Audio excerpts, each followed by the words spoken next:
आज की क्लास में हम बात करते हैं लूप। कौन सा? Do while loop. ऑलरेडी हम वाइल लूप जानते हैं। वाइल लूप रिपीटेशन के लिए काम में आता है। उसका सिंटैक्स हमने डिस्कस किया ही था, एग्जांपल के साथ भी देखा था कि इनिशियलाइजेशन वाइल कीवर्ड लिखने से पहले ही प्रोवाइड कर दिया। वाइल कीवर्ड लिखने के साथ प्रोवाइड कर दी उसकी कंडीशन, लूप के रिपीटेशन को जो डिसाइड कर रहा है कि रिपीटेशन करवाना है या नहीं करवाना, वो दे दी गई कंडीशन वाइल कीवर्ड के साथ उसके स्मॉल ब्रैकेट्स में। जबकि कंडीशन अगर ट्रू है उस वक्त जो हमें रिपीट करवाना है वो चीज यहाँ प्रोवाइड कर दी गई, जैसे लूप के वो एक्चुअल स्टेटमेंट जिनका आप रिपीटेशन परफॉर्म करना चाहते हैं, चाहे वो अपडेशन जो आप ऐसा कुछ कंसीडर कर रहे हैं कि एक इटरेशन परफॉर्म करने के बाद दूसरी इटरेशन के लिए जो चेंजेस करना चाहते हैं वो है अपडेशन, उन्हें आप प्रोवाइड कर सकते हैं। तो ये वाइल लूप का ऑलरेडी हम सिंटैक्स देख चुके हैं, डिस्कस कर चुके हैं। तो लूप के एग्जांपल भी हमने देखे थे। अभी हम बात कर रहे हैं डू वाइल लूप की। और डू वाइल लूप और वाइल लूप, इनमें जो बेसिक डिफरेंस है वो डिफरेंस है कुछ ऐसा कि यहाँ पे लूप की स्टार्टिंग में कोई कंडीशन चेक नहीं की जाती। कंडीशन चेक की जाती है फर्स्ट इटरेशन कंप्लीट होने के बाद। मतलब इनिशियलाइजेशन जो भी करवाना था वो तो करवा लिया, डू कीवर्ड से केवल स्पेसिफाई कर दिया कि लूप शुरू हो चुका है, कोई कंडीशन चेक नहीं की पहली इटरेशन के लिए। पहली इटरेशन के लिए बिना किसी कंडीशन को चेक किए हुए डायरेक्ट स्टेटमेंट्स परफॉर्म कर दिए, जो चेंजेस करवाने थे वो अपडेशन भी प्रोवाइड कर दिया, और उसके बाद वाइल कीवर्ड की हेल्प से प्रोवाइड की जा रही कंडीशन। ध्यान से देखने की चीज ये सेमीकोलन भी है। वाइल लूप में उसका आप सेट ऑफ इंस्ट्रक्शन वाला पार्ट उसकी कंडीशन के बाद प्रोवाइड करना चाहते थे तो उसके लिए यहाँ सेमीकोलन नहीं देते नॉर्मली, क्योंकि यहाँ सेमीकोलन दिया इसका मतलब उसका स्टेटमेंट्स और अपडेशन वाला पार्ट जो आप देना चाहते हैं सेट ऑफ इंस्ट्रक्शंस, वो ही आपने बता दिया कि ब्लैंक दे दिए, तो यहाँ सेमीकोलन नहीं देते, राइट। जबकि डू वाइल के केस में ये बताना है कि इसके बाद में वाइल का कुछ पोर्शन अवेलेबल नहीं है। डू वाइल लूप है तो इससे पहले ही है इसका जो भी पोर्शन है, तो इसका टर्मिनेशन देने की रिक्वायरमेंट रहेगी। एंड ऑफ स्टेटमेंट वाला वो जो सिंटैक्स है सेमीकोलन, वो प्रोवाइड करने की रिक्वायरमेंट रहेगी। तो ये रहेगा हमारे पास डू वाइल का सिंटैक्स, जहां डू कीवर्ड से पहले इनिशियलाइजेशन दे दिया गया है। डू कीवर्ड ये स्पेसिफाई कर रहा है कि लूप की शुरुआत यहाँ से है। फिर सेट ऑफ इंस्ट्रक्शन जैसे आप वाइल में प्रोवाइड कर रहे हैं बिल्कुल वैसे ही डू वाइल में प्रोवाइड कर रहे हैं, जहां स्टेटमेंट्स और अपडेशन दिए गए हैं, और बाद में वाइल कीवर्ड की हेल्प से चेक की जा रही है कंडीशन। वाइल लूप का जो हमारा सिंटैक्स है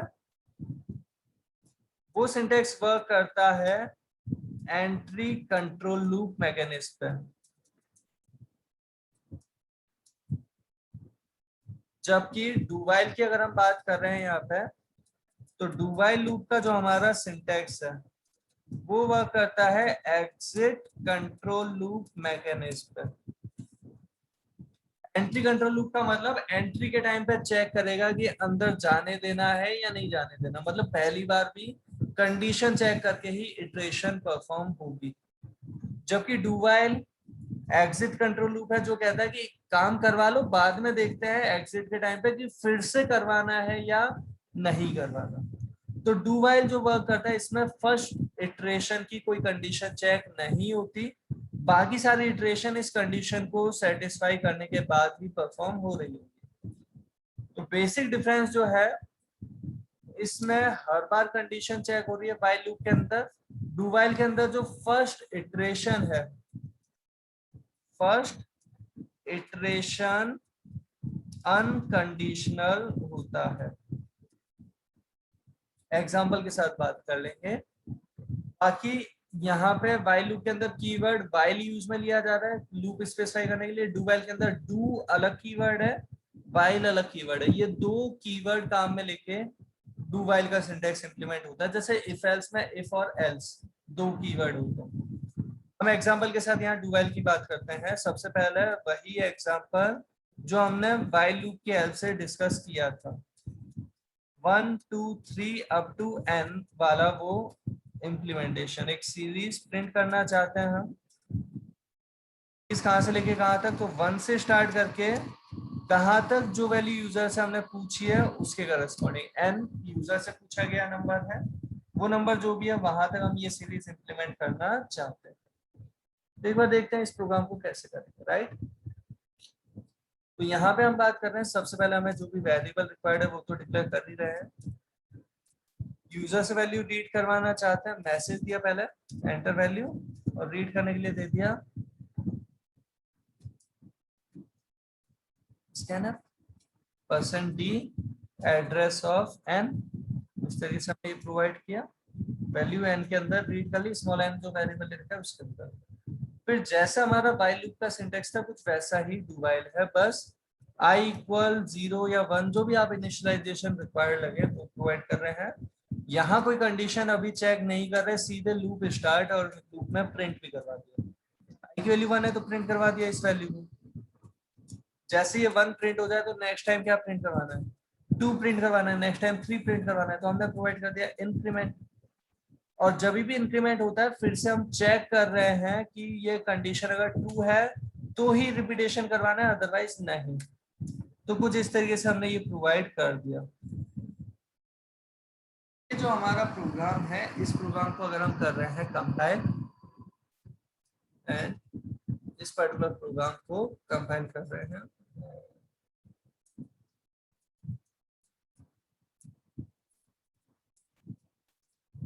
एंड एक्जीक्यूट किया, वैल्यू दी हमने सपोज 5, तो वैल्यू आ गई 1 2 3 4 5। एग्जीक्यूशन में अगर हम देते हैं सपोज 12, तो 1 से लेकर 12 तक की सीरीज आ रही है। तो ये डू व्हाइल का सिंटैक्स, होपफुली आप सबको आइडिया लगा होगा डू व्हाइल के सिंटैक्स का। आई एक वेरिएबल जिसमें वैल्यू हमने इनिशियलाइज जो भी करवाना चाहा, जैसे वही व्हाइल में भी लॉजिक जो सोचा था सेम वही लॉजिक है, वही इनिशियलाइजेशन है, वही स्टेटमेंट और अपडेशन है, और वही कंडीशन है। बस बात इतनी सी है, ये मिनिमम 1 टाइम रिपीटेशन परफॉर्म होगा। ये रिपीटेशन एक्स्ट्रा रिपीटेशन नहीं है, ध्यान से देखें है, वैल्यू अगर 7 दे रहा है तो 1 से 7 तक ही चल रहा है, कोई एक्स्ट्रा नहीं चल रहा। व्हाइल लूप में भी same initialization, same condition, same updation के साथ जब प्रोवाइड किया तो यही वैल्यूज आ रही थी। थोड़ा ध्यान दिलाने के लिए एक बार व्हाइल लूप से इसे वापस क्रिएट कर ले। अगर व्हाइल लूप से जब हम कर रहे हैं तो ये कंडीशन यहाँ ना दे करके प्रोवाइड कर दी यहीं कहीं, व्हाइल कंडीशन और उसके साथ सेट ऑफ इंस्ट्रक्शन जो प्रोवाइड किए वो सेम इनिशियलाइजेशन, बाकी सब चीजें सेम है, और ये हमने जब प्रोवाइड कर दिया,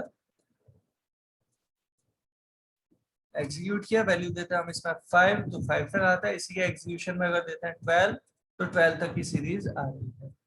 फिर यहाँ डिफरेंस क्या है, तो व्हाइल लूप के इस एग्जीक्यूशन में हर बार कंडीशन चेक हो रही है, और अगर एग्जीक्यूशन में नंबर ऑफ टर्म्स 0 दी गई तो एक भी टर्म नहीं आएगी, क्योंकि पहली बार भी कंडीशन ये चेक करेगा, और पहली बार जब इसने कंडीशन चेक की 1 लेस इक्वल 0, अगर पहली बार कंडीशन चेक हो रही है 1 लेस इक्वल 0 तो कंडीशन है फॉल्स, और लूप से बाहर मतलब कुछ भी प्रिंट नहीं करवाए। एक बार वापस देख लेते हैं, वैल्यू अगर दी है 0 व्हाइल लूप के सिंटैक्स में, तो कुछ भी प्रिंट नहीं किया, एक बार भी वो लूप नहीं चला। जबकि डू व्हाइल लूप एक ऐसा लूप है जो मिनिमम 1 टाइम चलना चाहता है, कि पहला जो इटरेशन है वो अनकंडीशनल है, पहली बार के लिए कोई कंडीशन चेक हो ही नहीं रही, भले ही हम वैल्यू यूजर जो दे रहा है यहाँ इस पर्टिकुलर लूप के लिए वो 0 ही क्यों ना दे, तो भी ये पहली टर्म तो प्रिंट करवा ही रहा है। 1 इसने प्रिंट कर दिया। कैसे वर्क किया होगा, आई की वैल्यू 1 है, डायरेक्ट चला गया यहाँ डू, देखा लूप स्टार्ट हुआ है बस, तो यहाँ अंदर जाता है और यहाँ पे प्रिंट कर देता है वैल्यू 1, इंक्रीमेंट होता है, वैल्यू हो जाती है 2, तब ये कंडीशन चेक करता है इनर पार्ट के कंप्लीट होने के बाद। कंडीशन चेक करता है 2 लेस इक्वल 0, कंडीशन हो गई फॉल्स, तब लूप से बाहर, लेकिन इस केस में 1 तो प्रिंट हो गया। तो ये हमारा डिफरेंस है व्हाइल लूप और डू व्हाइल लूप में। और नॉर्मली इसे कहाँ काम में ले रहे होते हैं, तो इस तरीके के ऑपरेशन में तो व्हाइल ही सफिशिएंट था, या फॉर लूप भी आप काम में ले सकते हैं। डू व्हाइल कई बार इस तरीके के ऑपरेशन में काम में लिया जाता है जहां पे आप एक ऑपरेशन परफॉर्म करने के बाद डिसाइड करना चाहते हैं कि फिर से रिपीटेशन कर रहे हैं या ना कर रहे हैं। फॉर एग्जाम्पल, एक क्वेश्चन जो हमने लास्ट क्लास में डिस्कस किया था स्विच के लिए, इसके लिए ये इम्प्लीमेंटेशन कैसा है, पहले हमने एक मेन्यू प्रिंट करवाया, मेन्यू प्रिंट करने के बाद यूजर से चॉइस पूछी, प्रिंटफ से नॉर्मल प्रोवाइड करके राइट, वैल्यू यूजर से रीड कर लेते हैं एन के लिए, एन की वैल्यू जो यूजर ने दी, हमें जैसा ऑपरेशन रिक्वायर्ड है उसमें स्विच काम में ले लिया या कुछ भी, लूप के अंदर लूप भी दिया जा सकता है, लूप के अंदर इफ या इफ के अंदर स्विच, स्विच के अंदर लूप, किसी भी तरीके से नेस्टिंग परफॉर्म की जा सकती है। जो हम बात कर रहे हैं वो क्या, अगर हमें इस चीज का रिपीटेशन करवाना है, क्या रिपीटेशन करवाना चाहते हैं, पहले मेन्यू प्रिंट करवाना है, फिर चॉइस पूछनी है, चॉइस जब यूजर से पूछ ली उसके करस्पॉन्डिंग वाला ऑपरेशन करवाना है, वैल्यू अगर यूजर ने दी 1 तो हो जाए 2 वैल्यू रीड करके उनका एडिशन, वैल्यू अगर यूजर ने दिया 2 तो मेन्यू दे रखा है जैसा 1 एडिशन के लिए, 2 सब्ट्रैक्शन, 3 मल्टीप्लिकेशन एंड 4 डिवीजन, तो अगर यूजर ने चॉइस 2 दिया तो 2 वैल्यू रीड की और उनका सब्ट्रैक्शन करवाना है। हम अगर ऐसी चीज परफॉर्म कर रहे थे इस प्रोग्राम को स्विच की हेल्प से, तो हमने किया, स्विच हमने देखा ही था, स्विच कीवर्ड सिलेक्शन का काम कर रहा है, अलग अलग केसेस प्रोवाइड कर रखे हैं, 1 के लिए, 2 के लिए, 3 के लिए, 4 के लिए, ये केसेस प्रोवाइडेड है, और एक डिफॉल्ट केस की अगर यूजर 1 2 3 4 के अलावा कोई और चॉइस दे दे तो उसके लिए क्या काम करना है, वो ये डिफॉल्ट केस प्रोवाइड कर रखा है। ये प्रोग्राम वर्क कैसे कर रहा था, तो हमने इसे एग्जीक्यूट किया, चॉइस दी अगर 3 तो 3 मतलब मल्टीप्लिकेशन परफॉर्म करना चाहता है, वैल्यू देते हैं हम यहाँ पे 5 एंड 4, तो इनका मल्टीप्लिकेशन होकर हमारे पास वैल्यू आ गई जैसे 20। यहीं पे इसी प्रोग्राम को एक बार जब हमने एग्जीक्यूट किया तो केवल एक ऑपरेशन हुआ है, वापस ध्यान से देखें, इसी प्रोग्राम को फिर से एग्जीक्यूट करते हैं, चॉइस अगर हम देते हैं सपोज 1, वैल्यू देते हैं सपोज 56 एंड 14, तो एडिशन होके 70 आ गया, बट एक एग्जीक्यूशन में केवल एक बार ही ऑपरेशन कर रहा है, चारों में से कोई सा एक, और चारों में से कोई सा एक करने के लिए सिलेक्शन तो दे रखा है, बट अगर हम चाहते हैं इस पूरे का रिपीटेशन करवाना, बार बार इस चीज को परफॉर्म करवाना, तो कैसे कर रहे हैं उसे सभी ध्यान से देखें। हमने यहाँ पे ये जो रिपीटेशन प्रोवाइड करने की जो बात कर रहे हैं उसके लिए एक बार तो ऑपरेशन करवाना ही करवाना है, फिर यूजर से पूछना है कि फिर से रिपीट करना चाहते हो क्या, मतलब स्विच अप्लाई हो गया, हमारा रिजल्ट भी प्रिंट हो गया, जो भी रिजल्ट आना था, 2 वैल्यू रीड करके एडिशन या मल्टीप्लिकेशन जो भी करवाया हो गया वो काम, उसके बाद हम यूजर से फिर से पूछना चाहते हैं कुछ चीज, वो क्या, तो यूजर के सामने हम चॉइस दे रहे हैं enter 1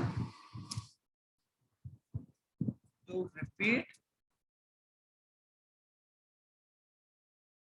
otherwise any other key।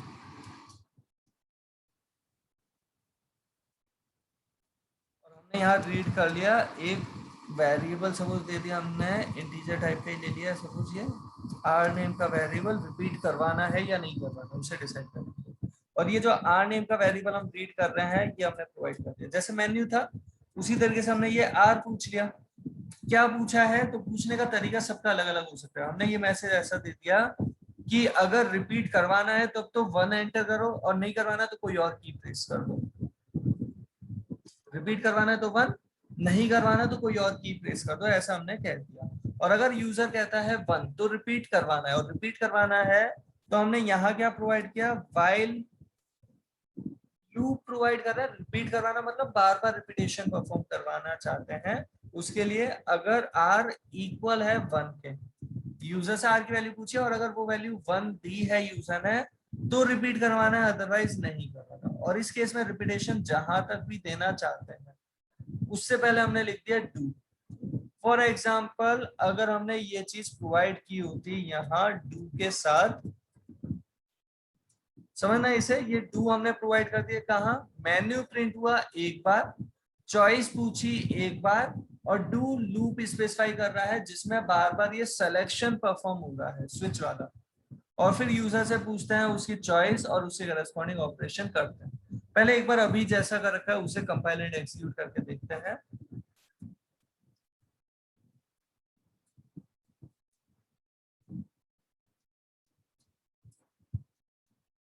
Compile किया, एग्जीक्यूट किया, ये मेन्यू आता है हमारे सामने, हम चॉइस दे देते हैं 3 और मल्टीप्लिकेशन के लिए वैल्यू दे रहे हैं जैसे 5 एंड 2, मल्टीप्लिकेशन होके 10 आ गया, और यहाँ पे आ रहा है enter 1 to repeat otherwise any other key, हम दे देते हैं 1 और एंटर किया तो फिर से ये रिपीट कर रहा है, लेकिन रिपीट किस चीज को कर रहा है, केवल स्विच वाले पोर्शन को जहां चॉइस दोबारा नहीं दे पाए हम, जहां पे वो वापस से किस ऑपरेशन पे किया। अगर हम यहाँ दे रहे हैं 10 एंड 20, तो ये एडिशन, सब्ट्रैक्शन, मल्टीप्लिकेशन, डिवीजन की पॉसिबिलिटी नहीं आई हमारे पास। सब सारे ऑपरेशन में से पिक करने की पॉसिबिलिटी नहीं आई वापस से। केवल वही ऑपरेशन हम फिर से करवा रहे हैं जिसकी चॉइस पहले दी थी। 3 दिया था मतलब मल्टीप्लिकेशन, तो फिर से केवल ये मल्टीप्लिकेशन ही कर पा रहे हैं। मल्टीप्लिकेशन हो गया 200 आ गया, जैसे फिर से 1 देते हैं, वैल्यू दे देते हैं हम 3 एंड 5, तो मल्टीप्लिकेशन हो गया 15 आ रहा है। मतलब रिपीटेशन तो ये करने लग गया है। अगर हम यहाँ पे चॉइस फिर से 1 दे देते हैं रिपीट करवाने के लिए, वैल्यू दे रहे हैं 6 एंड 4, तो ये मल्टीप्लिकेशन करके 24 दे रहा है। और 1 के अलावा कोई और वैल्यू अगर हम दे देते हैं, जैसे 2 दिया और एंटर प्रेस किया, तो ये आ गया बाहर, लूप से बाहर। अब रुका हुआ क्यों है? गेट सी एच के कारण। अब हमें इस गेट सी एच की यूजफुलनेस नहीं लगेगी।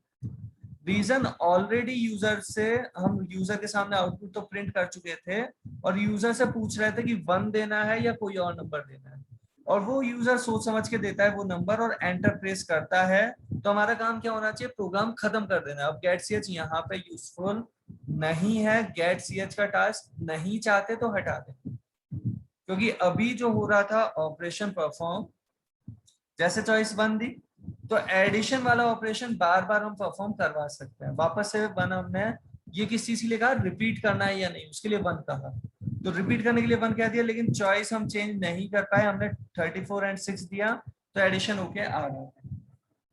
हम यहाँ पे दे देते हैं कि रिपीट नहीं करवाना अगर, या रिपीट करवाना है। रिपीट करवाना है तो 1 फिर से दे रहे हैं, वैल्यू भले ही कुछ भी, 7 एंड 5 दे दी, तो उनका एडिशन होके आ गया।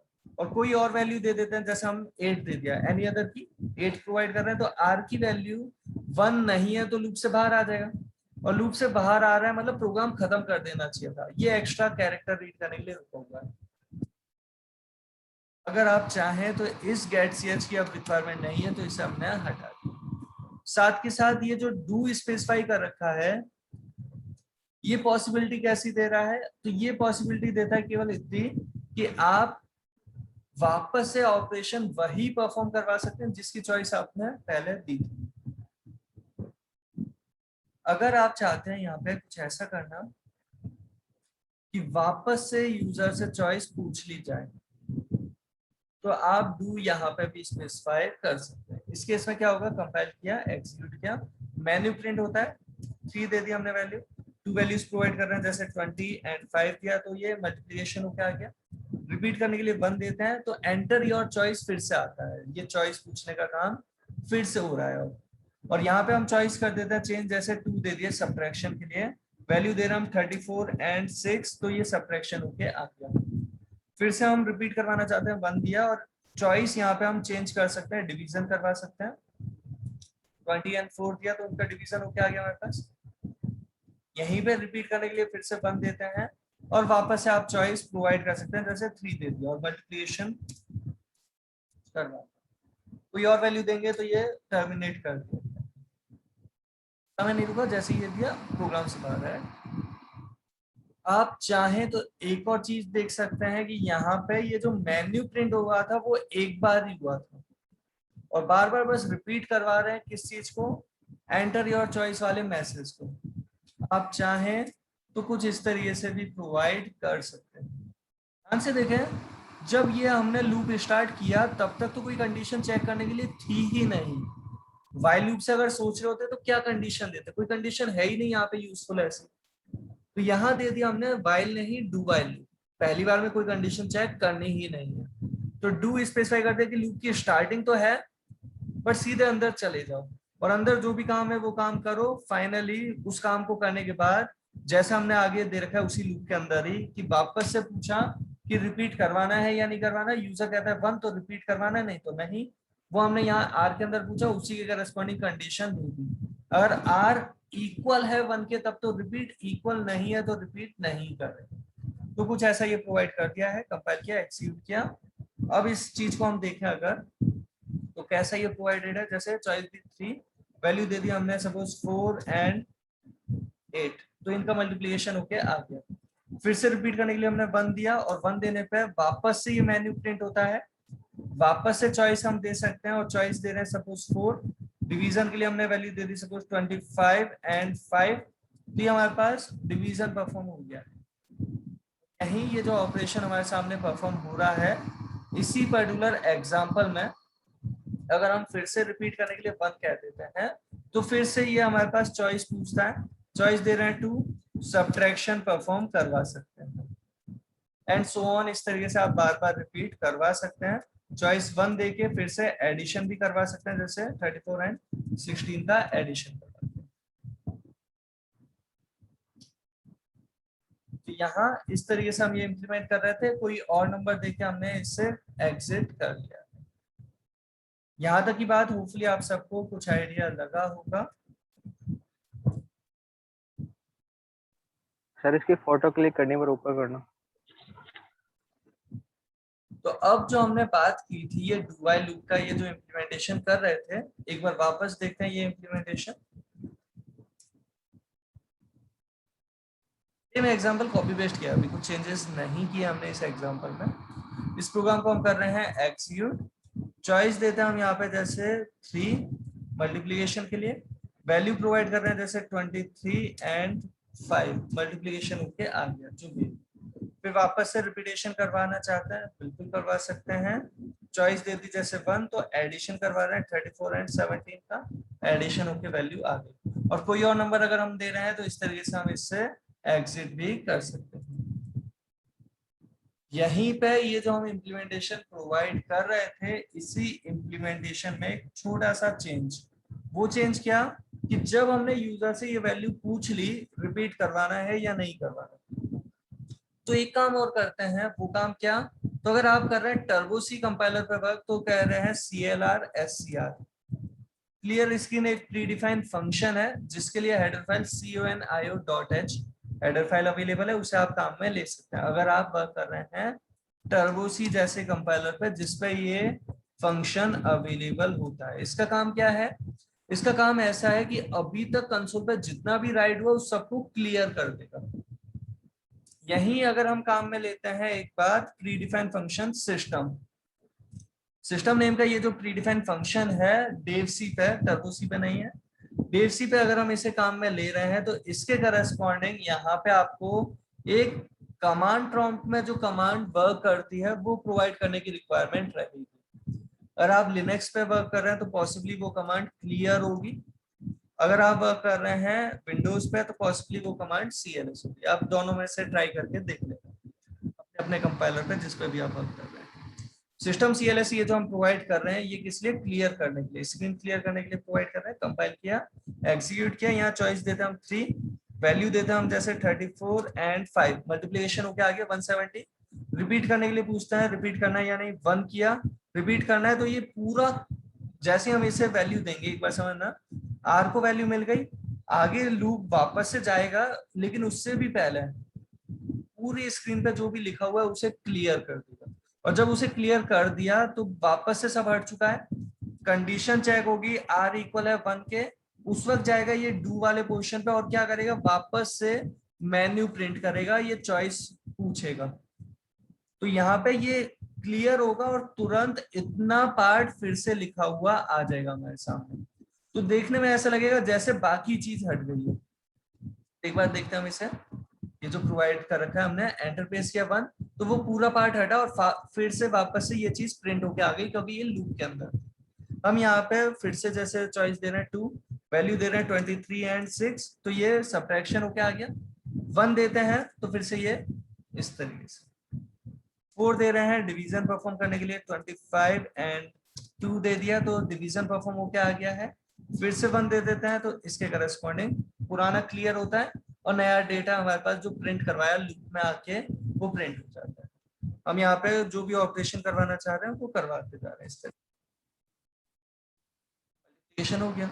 और यहीं पे अगर हम कोई और की प्रेस कर देते हैं 1 के अलावा कोई और नंबर, तो कंडीशन यही है, R अगर इक्वल है 1 के तो लूप का रिपीटेशन होगा, अदरवाइज नहीं।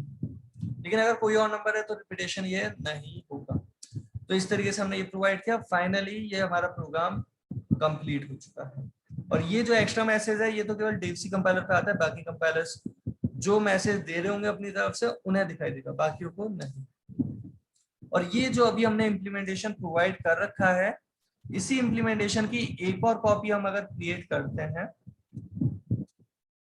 और यहाँ पे हम बात थोड़ी सी कर रहे हैं इस बारे में कि जो चॉइस हम पूछ रहे थे आर नेम का वेरिएबल, वो अगर हमने इंटीजर ना लेके कैरेक्टर की तरह पूछा होता,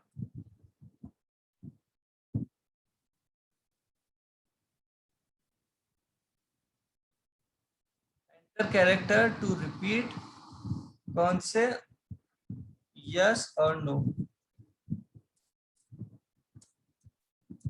जैसा भी मैसेज देना चाहें, आपकी चॉइस है ना कि आप कैरेक्टर यूजर से पूछना चाहते हैं वो कैरेक्टर कौन सा, या तो वाई या फिर एम, आप ये कैरेक्टर यूजर से पूछना चाहते हैं। अब मैसेज जैसा देना चाहे प्रोवाइड कर सकते हैं। तो होपफुली आप सभी को डेटा रीड करना तो आ चुका है। %d इंटीजर के लिए था, %c कैरेक्टर के लिए अवेलेबल है। और यहाँ पे अगर हम चेक करना चाहते हैं कि y अगर दिया यूजर ने तो रिपीट करवाना है, तो कंडीशन देंगे कुछ इस तरीके की। यहीं पे अगर हम चाहते हैं ये चीज देना कि चाहे स्मॉल y दिया या फिर कैपिटल Y दिया, r की वैल्यू स्मॉल y के इक्वल है या फिर कैपिटल Y के इक्वल है, तब हमें रिपीटेशन करवाना है, तो कंडीशन कुछ ऐसी भी प्रोवाइड कर सकते हैं। और साथ के साथ यहाँ पे एक सिस्टम डिपेंडेंट प्रॉब्लम आ सकती है जिसका सॉल्यूशन अभी हम यहाँ पे लिख रहे हैं। डिस्कस उस प्रॉब्लम को हम आराम से डिटेल में बाद में कर लेंगे। अभी के लिए हम यहाँ पे ये लिख रहे हैं जिसकी बात हम आराम से डिटेल में करेंगे। ये एफ फ्लैश एक प्री डिफाइंड फंक्शन है, stdin एक प्री डिक्लेयर्ड पॉइंटर है, प्री डिक्लेयर्ड स्ट्रीम कह सकते हैं इसे, आपके यूजर से लिए गए इनपुट को रिप्रेजेंट कर रहा है। एफ फ्लैश क्यों प्रोवाइड कर रहे हैं वो प्रॉब्लम भी अभी हम नहीं देखना चाहते, इसलिए पहले से ही प्रोवाइड करके रखना है। बाकी इनके लिए हेडर फाइल जो चाहिए एफ फ्लैश के लिए और stdin के लिए, वह हेडर फाइल है stdio.h, जो ऑलरेडी हमने प्रोग्राम में इंक्लूड कर रखी है। अभी ये प्रोग्राम हमने किया है कंपाइल,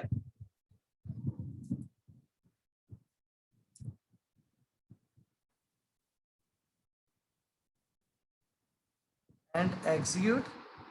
यहां अगर हम दे रहे हैं जैसे 1 चॉइस दी, वैल्यू दे रहे हैं हम 34 एंड 16, एडिशन होके आ गया।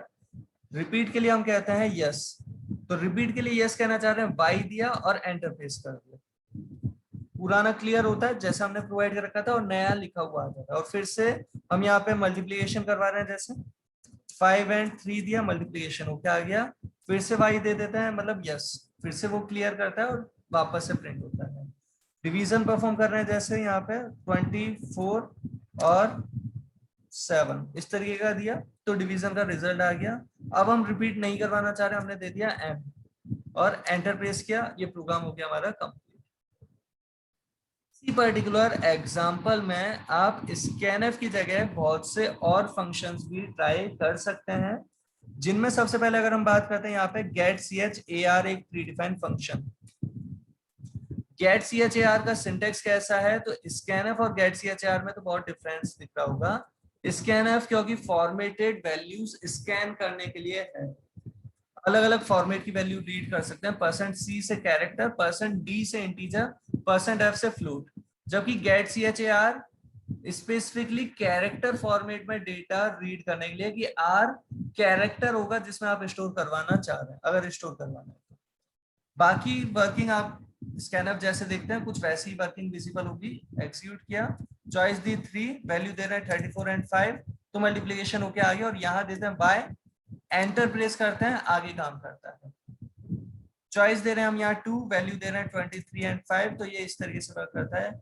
हम यहाँ फिर से y देना चाहते हैं, एंटर देते हैं, तो ये वर्क करता है। यहाँ चॉइस दे दी जैसे 1, वैल्यू दे दी 34 एंड 10, एडिशन होके आ गया। n देना चाहते हैं, एंटर प्रेस करते हैं, तब ये अपना आगे काम करता है। इसी पर्टिकुलर एग्जांपल में getchar की जगह ये चीजें हम ब्रीफली अभी डिस्कस कर रहे हैं, कोई भी डाउट हो नेक्स्ट क्लास में भी हम डिस्कस कर सकते हैं। बट अभी जो हम बात कर रहे हैं वो getchar की जगह getche, ये जो हमारी अप्रोच है, ये अप्रोच क्या है उसे ध्यान से समझें। कंपाइल किया, एग्जीक्यूट किया, यहाँ हम चॉइस देते हैं जैसे 3, मल्टीप्लिकेशन करवा रहे हैं 24 और 5 का, मल्टीप्लिकेशन हो गया, और जैसे हम यस या नो वाली जो की देना चाहते हैं डायरेक्ट वो की प्रेस किया और वो लेके भाग जाएगा। ध्यान दिया होगा आपने, तो वो वाई लिखा हुआ दिखाई दिया था, हमने क्लियर कर रखी है स्क्रीन तो क्लियर हो गया। अदरवाइज गेट सी या ची से जो कैरेक्टर ले रहे हैं वो विजिबल होता है वहां पे जहां पे आपने कैरेक्टर दिया। अगर हम यहाँ दे देते हैं 2, वैल्यू दे रहे हैं जैसे 12 एंड 5, तो सब्ट्रैक्शन हो गया। हम यहाँ पे की प्रेस कर रहे हैं जैसे n, तो n की प्रेस करने पे वो विजिबल हुआ था। एक बार इसके बेटर अंडरस्टैंडिंग के लिए सिस्टम CLS को कमेंट कर दिया, कंपाइल एंड एग्जीक्यूट कर रहे हैं। चॉइस दी हमने 1, एडिशन के लिए वैल्यू दे दी, एडिशन हुआ।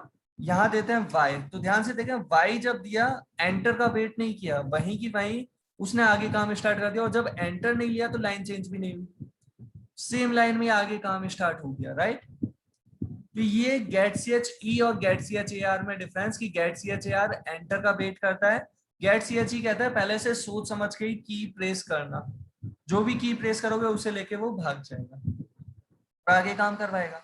हमने 1 y दिया था तो ये रिपीट करवा रहा है, और रिपीट करवाते टाइम अगर वैल्यू हम दे रहे हैं यहाँ पे सपोज 2, 34 एंड 56 अगर दिया तो ये वैल्यू आ गई हमारे पास।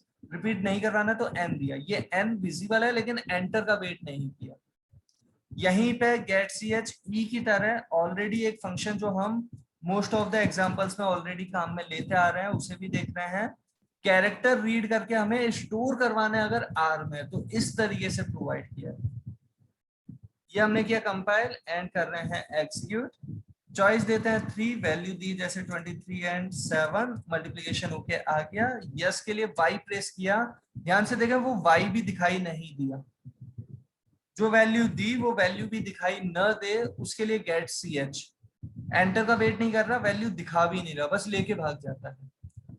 गेट CHE वैल्यू दिखाता है लेकिन एंटर का वेट नहीं करता, और गेट CHAR वैल्यू दिखाता भी है, चेंज करने के लिए रुकता है, एंटर का वेट करता है। बाकी ऑपरेशन ये कैसे हो रहे हैं वो होपफुली आप सबको पता है। n दिया जैसे हमने यहाँ पे, n दिखाई नहीं दिया, प्रोग्राम टर्मिनेट हो गया। तो यहाँ पे आप जिस भी अप्रोच से चाहें उस अप्रोच से आप इम्प्लीमेंटेशन प्रोवाइड कर सकते हैं।